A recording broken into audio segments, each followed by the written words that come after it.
सांगली जिल्ह्यातील जत तालुक्यातल्या 65 गावांनी पुन्हा एकदा कर्नाटकमध्ये जाण्यासाठी आक्रमक भूमिका घेतली आहे।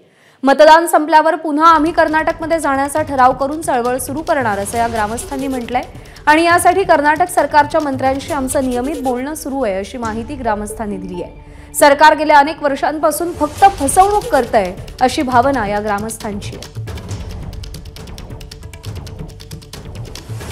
पाहतोय हे कुठलं वाळवंट नाही किंवा राजस्थान मधला हा कुठला दुष्काळी भाग नाही, तर हा संपूर्णपणे परिसर आहे। सांगली जिल्ह्यातील जत तालुक्यातील हे धरण आहे। जत मधील संख्य मध्यम प्रकल्पाचं हे धरण आहे आणि पाहतो आपण कोरडं ठाक असं जे आहे ते या ठिकाणी पडलेलं आहे।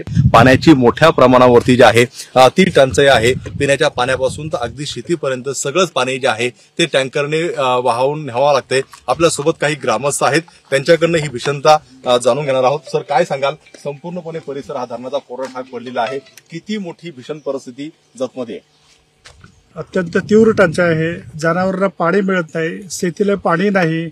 लोक पाणी विकत टँकरने आणून कशा तरी थोडीशी फळबाग जगवतात, जनावरांना पाणी देतात। त्यामुळे लोक इथले अगदी कंटाळून गेलेले आहेत। आम्हाला एकतर दुसऱ्या राज्यामध्ये जाण्याची परवानगी द्या अशा प्रकारची मागणी केलेली होती। काय आता भूमिका आहे तुमची? अजून सुद्धा आमचं भूमिका तेच ठाम आहे। आम्ही आजपर्यंत ते विचार केला, पाणी येते 16 आमदार आणि 12-13 खासदार निवडून गेले। आम्हाला हे आश्वासन देऊनच गेले त्यांनी पाणी आणतो म्हैसाळ 6व्या टप्प्याची। अजून 6व्या टप्प्याचं नाही, 1 टप्पा सुद्धा पाणी चालेल नाही। ह्याच्यासाठी अजून आमचा ठाम निर्धार आहे, आम्ही कर्नाटकमध्ये जायला तयार आहे। आम्ही काय लोकांना पाणी प्यायचं, पाणी आणायचं तर कुठनं? आणि लोक सांगतात, खासदार लोक येऊन सांगतात 18 महिन्यामध्ये आम्ही पूर्ण काम करू आणि 18 महिन्यापर्यंत पाणी कुठनं आणायचं, कुठनं प्यायचं? आरोप प्रत्यारोप होतील, मोठमोठ्या घोषणा होतील, मात्र ह्या संपूर्णपणे गावकऱ्यांकडे त्यांची हालत जी आहे याकडे लक्ष देणार का, हा खरा प्रश्न समोर येतोय। कॅमेरामन प्रशांत माने, राजू सुरणे, एबीपी माझा, जत, सांगली।